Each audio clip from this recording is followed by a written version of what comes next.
Well, hi everyone. It's wonderful to be with you once again. Today is Good Friday, and this kind of marks the start of this Easter weekend. It's the first bit of the story. And today, what we really consider is Jesus dying on the cross, Him being crucified. Now, I know that there are various people, lots of people who watch this, and will all come from it from different angles. There'll be some who are not really even sure that Jesus existed and not really sure whether this story is actually real. There are others for whom today is a seriously profound day. But in the midst of it all, in the midst of the story of Jesus being arrested, of him being beaten, of him having a crown of thorns pushed on his head, of him being questioned, the story of him being brought before the crowd and the shouts of crucify him coming, the story of him being forced to carry a cross and finding it so heavy that he falls and someone has to help him carry it, the story of him seeing his friends and also his family, his mum, on the way to him being crucified, the story of him when he is crucified, the being nailed to the cross, the soldiers that were mocking him, the clothes that were ripped off him, and they drew lots to see who got them, the insults that were hurled, the sense of him being abandoned, of desolation, that only a very few people, his mother and a couple of other people, stayed with him right through to the end. Whenever we come to this story, one of the biggest questions that I get asked is why? Why on earth, if Jesus did exist and if this story is real, why on earth did that happen? Why did Jesus, who was blameless, why did this happen? Why, if he was the Son of God, didn't he just say, hang on a minute, I'm the Son of God, forget all this, and just kind of get himself out of it? What's going on? And what does it mean for us individually, for you and for me? What does it mean for us collectively as a human race, as humans? I mean, I can only ever speak for myself. And I don't pretend that I've got all the answers that will maybe satisfy you. But here's what I think: the world was and indeed is broken. I don't think we have to look very far to see that brokenness. We see darkness everywhere. We see evil seemingly on the rise. We see division. We see hatred. We see injustice. We see inequality. We see poverty. We see so much as we look at our world and the way that we as humans live in it and live amongst each other. We see so much brokenness, so much that, put simply, isn't right. But also, if you're anything like me, you see that, and sometimes you feel utterly powerless to change it on any particular scale. That there isn't really any hope. That all there is actually left is acceptance. This is just what the world is. This is just who humans are. There isn't any light in the darkness. You just got to fend for yourself and hope you get through. God didn't believe that.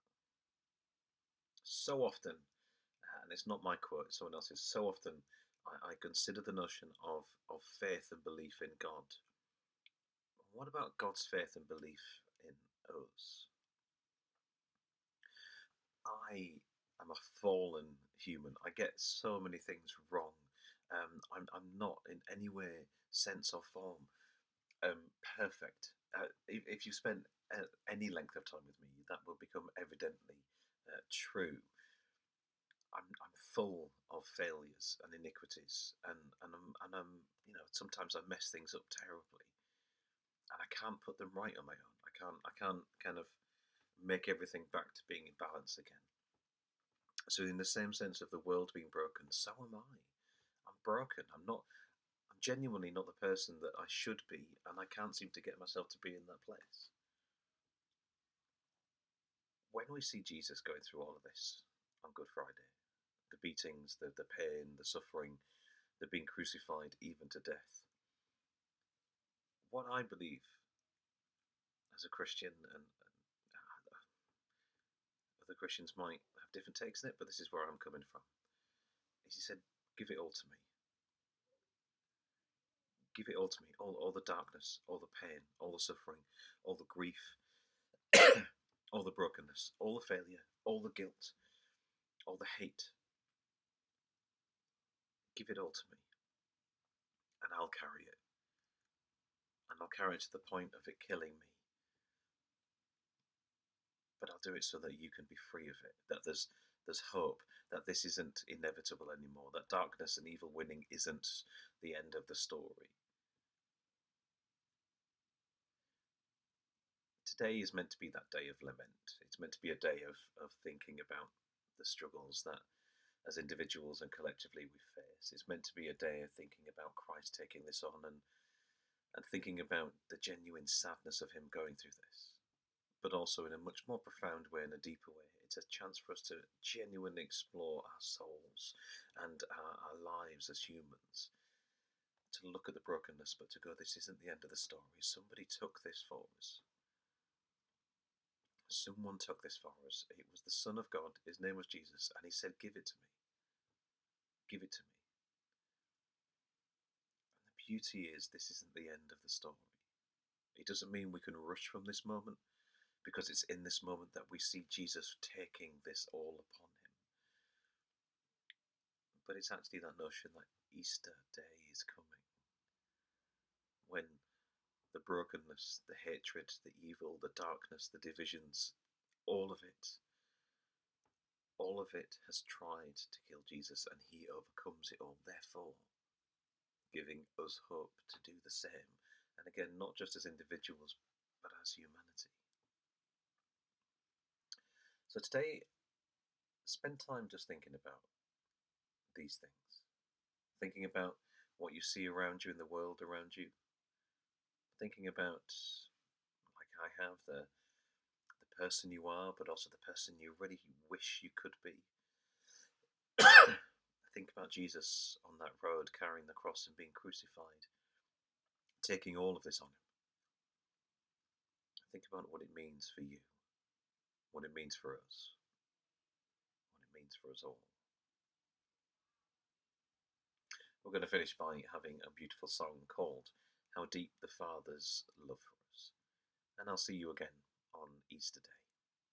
Bye for now.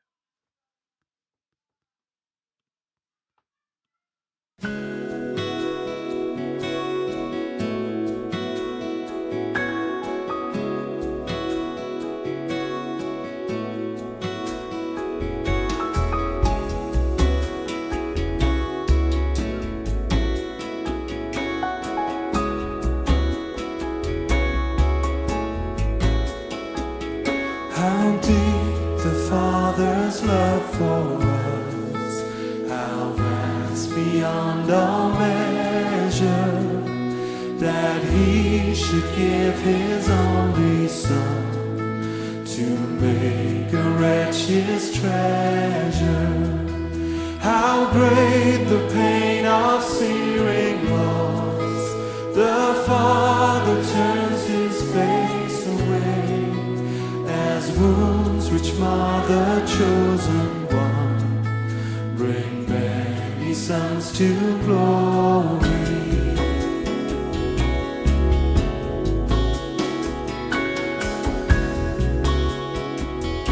Behold the man upon the cross. Behold the man upon a cross, my sin upon his shoulders. Ashamed, I hear my mocking voice call out among the scoffers. It was my sin that held him there until it was accomplished. His dying breath has brought me life. I know that it is finished.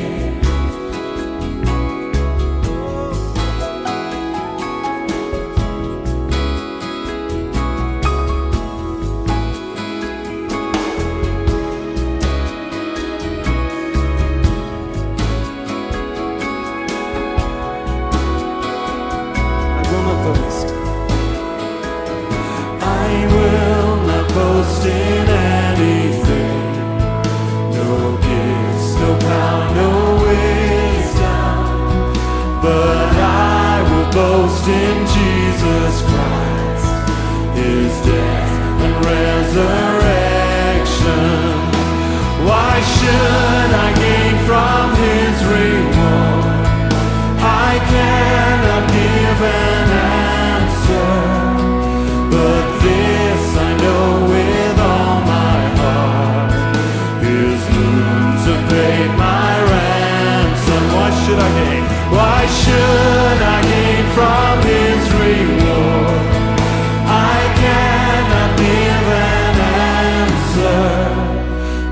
this I know with all my heart, His wounds that paid my ransom.